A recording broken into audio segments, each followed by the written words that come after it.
Materi kali ini yaitu interior bumi. Nah, secara umum bumi terdiri dari daratan serta lautan. Daratan ini berupa benua, pulau-pulau, lembah-lembah, dan pegunungan. Sedangkan lautan ini berupa lembah, palung, dan pegunungan bawah laut. Seperti yang kita tahu bahwa puncak gunung tertinggi di dunia dengan ketinggian 8.850 mdpl yaitu adalah Mount Everest, pegunungan Himalaya. Sedangkan palung yang terdalam mencapai kedalaman 11.033 meter di bawah permukaan laut yaitu Palung Mariana. Nah, bagaimana sih cara kita mengetahui susunan interior bumi? Susunan interior bumi diketahui berdasarkan informasi dari seismologi. Berdasarkan penelitian Jeffrey dan Ebulen yang mengacu pada penyelidikan E. Richard, ini dengan menggunakan cepat rambat gelombang primer dan sekunder yang sekarang didefinisikan sebagai pembagian bentuk dalam lapisan-lapisan dari interior bumi. Struktur dalam bumi itu dibedakan secara komposisi dan reologi.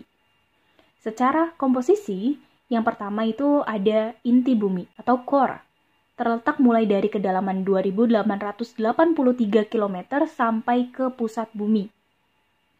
Densitasnya berkisar dari 9,5 gram per cc di dekat mantel dan membesar ke arah pusat hingga 14,5 gram per cc.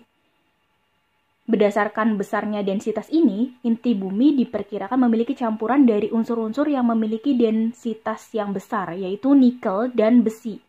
Oleh karena itu, inti bumi juga sering disebut sebagai lapisan nive. Yang kedua ada mantel. Mantel ini merupakan lapisan yang menyelubungi inti bumi. Merupakan bagian terbesar dari bumi yaitu sekitar 82,3% dari volume bumi dan 67,8% dari massa bumi. Ketebalannya sekitar 2.883 km dan densitasnya ini berkisar dari 5,7 gram per cc di dekat inti dan 3,3 gram per cc di dekat kerak bumi. Yang ketiga ada kerak bumi atau crust.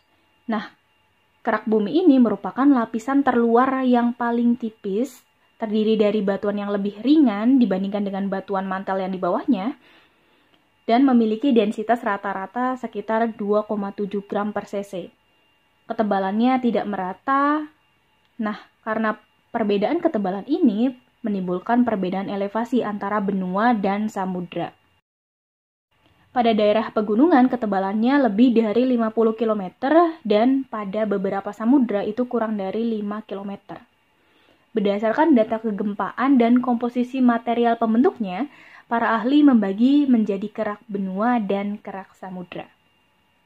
Kerak benua ini terdiri dari batuan granitik. Ketebalan rata-rata 45 km, berkisar antara 30 sampai 50 km. Di mana kerak ini kaya akan unsur silikon dan aluminium, maka disebut juga sebagai lapisan sial. Nah, sedangkan kerak samudra ini terdiri dari batuan basaltik, tebalnya sekitar 7 km, di mana kaya akan unsur silikon dan magnesium, maka disebut juga dengan lapisan sima. Oke, sedangkan bumi berdasarkan kajian reologinya. Yang pertama ada mesosfer. Lapisan mesosfer ini adalah lapisan padat dalam mantel yang memiliki kekuatan relatif tinggi. Ya, lapisan menengah, intermediate, or middle sphere. Lapisan ini terletak antara batas inti dan mantel. Ketebalannya sekitar 2.883 km hingga kedalaman sekitar 350 km. Yang kedua ada astenosfer. Lapisan mantel bagian atas pada kedalaman antara 350 km sampai 100 km di bawah permukaan bumi adalah lapisan yang dinamakan sebagai astenosfer, lapisan lemah atau weak sphere.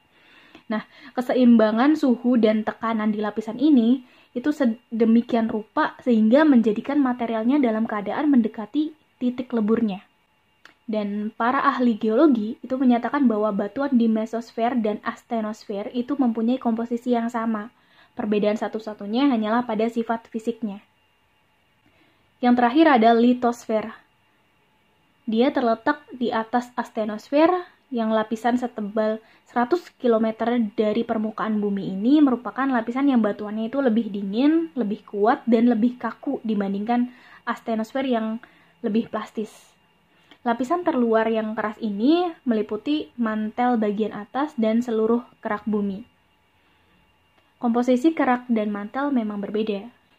Namun, yang membedakan litosfer dan astenosfer adalah kuat batuannya, rock stanch, bukan dari komposisinya. Oke, sekian aja materi kali ini. Semoga bermanfaat. Jangan lupa like, comment, and subscribe. See you. Bye-bye.